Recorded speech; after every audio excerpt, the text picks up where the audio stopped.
Hello friend, मैं हूं जावेद आलम। आप सभी को हमारे YouTube channel smart wealth tips में स्वागत है। दोस्तों, अगर आप भी सोच रहे हैं अपकमिंग 2025 में इंडेक्स प्लस में इन्वेस्ट करने के लिए, तो ये वीडियो आपके लिए काफ़ी हेल्पफुल हो सकता है। और अगर बिगिनर है तो ये वीडियो आपके लिए काफ़ी बेहतर हो सकता है। तो आप हमारे चैनल को शुरू से लेकर अंत तक जरूर देखेंगे, तभी आपको समझ में आएगा से अपकमिंग 2025 में हमें किस फंड में इंडेक्स प्लान में आपको इन्वेस्ट करना चाहिए।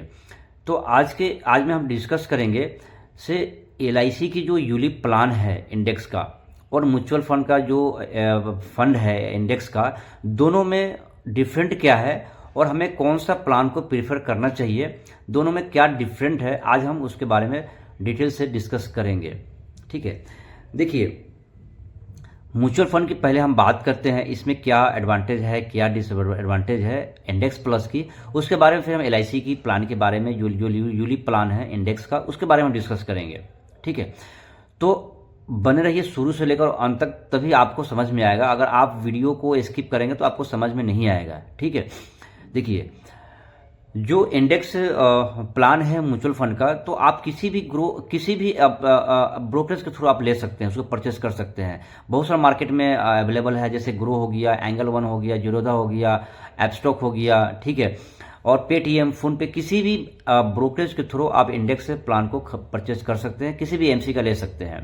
ठीक है, आपको उसमें क्या है, अप्रॉक्सीमेटली 15% CAGR ईयरली आपको मिल जाएगा। ठीक है, और दूसरा चीज़, लॉन्ग टर्म कैपिटल गेन पे आपको 12% आपको देना पड़ेगा टैक्स। ठीक है, और शॉर्ट टर्म कैपिटल गेन पे आपको 18%, और अगर 1 ईयर के पहले अगर एग्जिस्ट होते हैं तो आपको 1% या 0.8% आपको चार्ज लगेगा।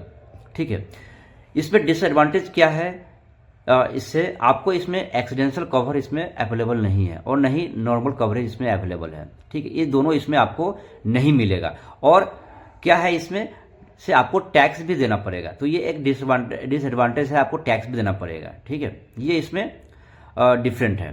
ठीक है, और अगर हम बात करते हैं एलआईसी की यूलिप प्लान है जो इंडेक्स का, तो उसमें क्या है से आपको बेनिफिट ये है से आपको जो है से जो CAGR है आपको सेम ही मिलेगा, 15% के आसपास जो आपको मिलेगा ईयरली बेसिस पे। देखिए, इस पे खास डिफरेंट ये है से आपको इसमें टैक्स फ्री है। एलआईसी का यूलिप प्लान है, उस पर बिल्कुल टैक्स फ्री है। और आपको क्या है, इसमें अगर एक्सीडेंशियल कवर भी अवेलेबल है, नॉर्मल कवरेज भी अवेलेबल है। तो दोनों में खास डिफरेंट यही है से बहुत सारे लोग जो है से एलआईसी के यूलिप प्लान है इंडेक्स का, उसमें वो प्रीफर कर रहे हैं, उसको ले रहे हैं। इसमें दो टाइप है, एलआईसी के जो यूलिप प्लान का जो इंडेक्स है उसमें दो टाइप है, एक फ्लेक्सिबल ग्रोथ है और एक फ्लेक्सिबल स्मार्ट ग्रोथ के नाम से है। तो फ्लेक्सिबल ग्रोथ में क्या है, एलआईसी की 100 टॉप कंपनियों में आपकी पैसे को इन्वेस्ट किया जाएगा। ठीक है, जो कि आपको उसमें 15% CAGR के हिसाब से आपको मिलेगा। ठीक है, और एक फ्लेक्सिबल स्मार्ट ग्रोथ है, जो इंडिया की टॉप 50 कंपनी होगी उसमें आपको जो है से पैसे को इन्वेस्ट किया जाएगा। तो खास डिफरेंट आपका यही है से इसमें टैक्स फ्री होगा, एक्सीडेंशियल कवर होगी, नॉर्मल कवरेज भी अवेलेबल रहेगा एलआईसी के जो इंडेक्स प्लस है। तो हम चलिए देखते हैं, आपको बताएंगे दोनों को हम ग्रो के एप्लीकेशन पे आपको बताएंगे, और एलआईसी की हम बताएंगे से उसमें क्या डिफरेंट है। तो चलिए हम आपको दिखाते हैं गाइज। तो स्टार्ट करते हैं, आपको हम दिखाते हैं। तो हम खोल लेते हैं ग्रो की एप्लीकेशन, और यहाँ पे हम देखिए, यहाँ पे सर्च करेंगे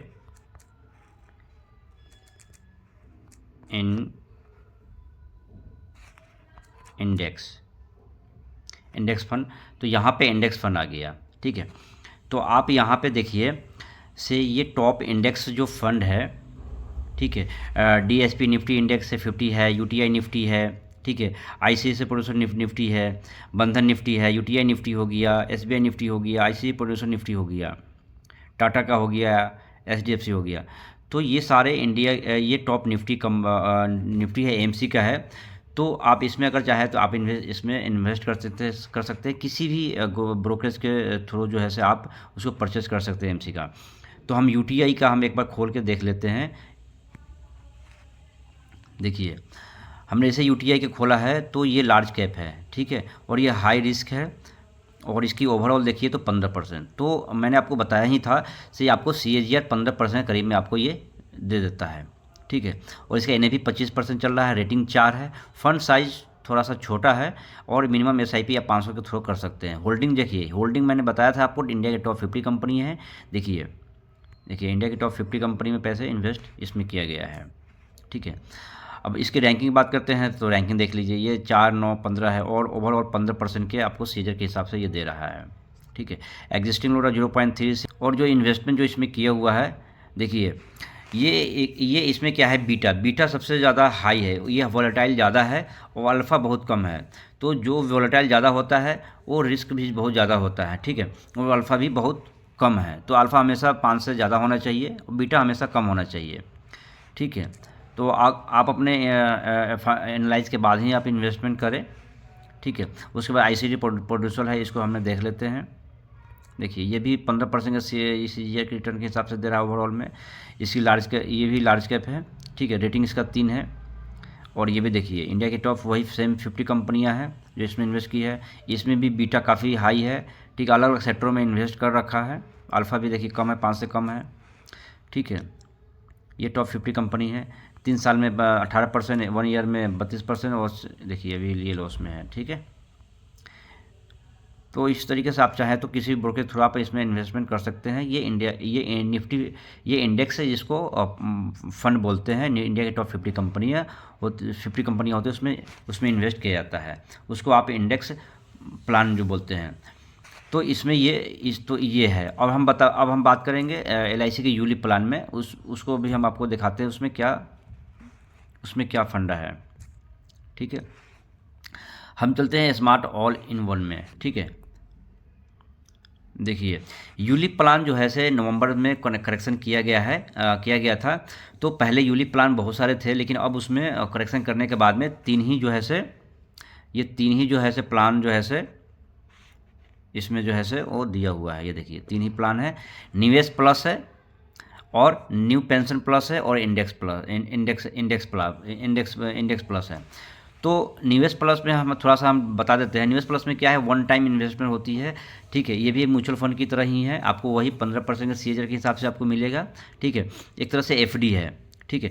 पेंशन प्लस है, आपको वो सेम ही है, ठीक है, ये भी 15% के CAGR के हिसाब से आपको मिलेगा, ठीक है। अब हम बात करते हैं इंडेक्स प्लस। इंडेक्स प्लस में 2 कैटेगरी है, देखिए इसको हम खोल के देखते हैं। देखिए एक है यहाँ पे फ्लेक्सिबल ग्रोथ है और फ्लेक्सिबल स्मार्ट ग्रोथ है। तो हम पहले बात करते हैं फ्लेक्सिबल ग्रोथ की। फ्लेक्सिबल ग्रोथ मतलब इंडिया की 100 कंपनियों में इन्वेस्टमेंट होती है, और फ्लेक्सिबल स्मार्ट ग्रोथ में इंडिया की 50 कंपनियों में। तो हमको कंपेरिजन करना है ये 50 कंपनियों के, तो इसमें हम कर देते हैं फ्लेक्सिबल स्मार्ट ग्रोथ। यहाँ पे डेट ऑफ बर्थ हम कहीं का भी किसी का भी दे देते हैं, एक एग्जाम्पल के लिए दे देते हैं यहाँ पे, ठीक है। और यहाँ पे जो देखिए ईयरली बेसिस पे, monthly, quarterly, half yearly, yearly basis पे, तो यहाँ पे हम हाफ ईयरली कर देते हैं। यहाँ पे 24 9 कर देते हैं। एक्सपेक्टेड रिटर्न यहाँ पे कर डाल देते हैं, ठीक है। और यहाँ पे हम कैलकुलेटर करते हैं, देखते हैं। सॉरी यहाँ पे नाम आ रहा है, मैं अपना नाम ही डाल देता हूँ, ठीक है। यहाँ पे इसको कैलकुलेट करते हैं। देखिए इस तरीके से ये आया है। यहाँ पे देखिए फंड ऑप्शन है, फ्लेक्सिबल ग्रोथ है, 100 इंडेक्स है। इंडिया की टॉप NSE निफ्टी है, NSE का निफ्टी है जो 100 कंपनी में पैसे इन्वेस्ट करती है, ठीक है। और दूसरा है फ्लेक्सिबल स्मार्ट ग्रोथ जो निफ्टी 50 पे जो है से ये यहाँ पे ये काम करता है। और फ्लेक्सिबल ग्रोथ जो है NSE की जो जितने सारे कंपनियाँ होगा वो 100 कंपनी, उसमें वो पैसे इन्वेस्ट करता है फ्लेक्सिबल ग्रोथ का। फ्लेक्सिबल स्मार्ट ग्रोथ निफ्टी 50 कंपनियों में पैसे को इन्वेस्ट करता है, ठीक है। ये देखिए से यहाँ पे नॉर्मल कवरेज भी यहाँ पे अवेलेबल है। तो जैसे जैसे आप पैसे को इन्वेस्ट करेंगे, ठीक है, वो नॉर्मल कवरेज भी यहाँ पे दिया हुआ है, आपको हम बता देते हैं, ठीक है। देखिए ये नॉर्मल कवरेज है, एक्सीडेंशियल कवर यहाँ पे ऑलरेडी दिया हुआ है। तो इसमें नॉर्मल कवरेज और एक्सीडेंशियल कवरेज भी अवेलेबल है।